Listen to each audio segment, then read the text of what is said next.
Psychological assessments చేసేటప్పుడు family హిస్టరీలో suicide ఎక్కడన్నా ఉందా అని మేము అడిగినప్పుడు చాలాసార్లు క్లయింట్ అటెండెంట్స్ ఫ్యామిలీలో సూసైడ్ ఉంది కానీ దానికి ఫైనాన్షియల్ ప్రాబ్లమ్సో ఫ్యామిలీ ప్రాబ్లమ్సో స్ట్రెస్సో కారణంగా ఉందని చెప్తూ ఉంటారు.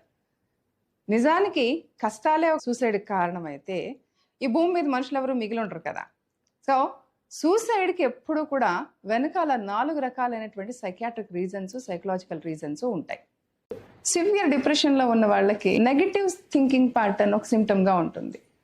వాళ్ళకి తమ వల్ల ఎవరికి ఉపయోగం లేదని, తాము ఎందుకు పనికిరామని, తమ వల్ల ఇంట్లో వాళ్ళందరూ ఇబ్బంది పడుతున్నారని, ఇట్లాంటి నెగటివ్ థింకింగ్ వచ్చి తమ బతుకు దండగా అనిపించి నిరాశతోటి సూసైడ్ కమిట్ చేస్తూ ఉంటారు.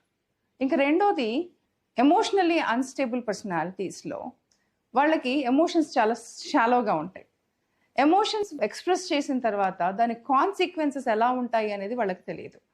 వాళ్ళు క్షణికావేశంలో ఇంట్లో వాళ్ళని బెదిరించడానికో లేకపోతే కనుక ఇబ్బంది పెట్టడానికో వాళ్ళు సూసైడ్ కమిట్ చేస్తూ ఉంటారు.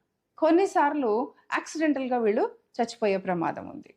అలాగే సివియర్ స్ట్రెస్ ఉన్న కండిషన్లో ఆ స్ట్రెస్ నుంచి ఎలా తప్పించుకోవాలో తెలియనప్పుడు మన మైండ్ మన డిఫెన్స్ మెకానిజంలోకి నెట్టేసి మనల్ని ఆ సిచ్యుయేషన్ని అవాయిడ్ చేయడానికి సూసైడ్ని ఒక పరిష్కారంగా చూపిస్తుంది. ఇలాంటప్పుడు కూడా సూసైడ్ చేసుకునే దానికి అవకాశం ఉంది. లాస్ట్గా స్ట్రిజోఫీనియా లాంటి సైకియాట్రిక్ ప్రాబ్లమ్స్లో కొన్నిసార్లు మూడ్ డిజార్డర్ కూడా కలిసి ఉంటుంది. అది రికగ్నైజ్ చేసి దానికి ట్రీట్మెంట్ ఇవ్వనప్పుడు సైకియాట్రిక్ పేషెంట్స్ కూడా సూసైడ్ చేసుకునే ప్రమాదం ఉంది.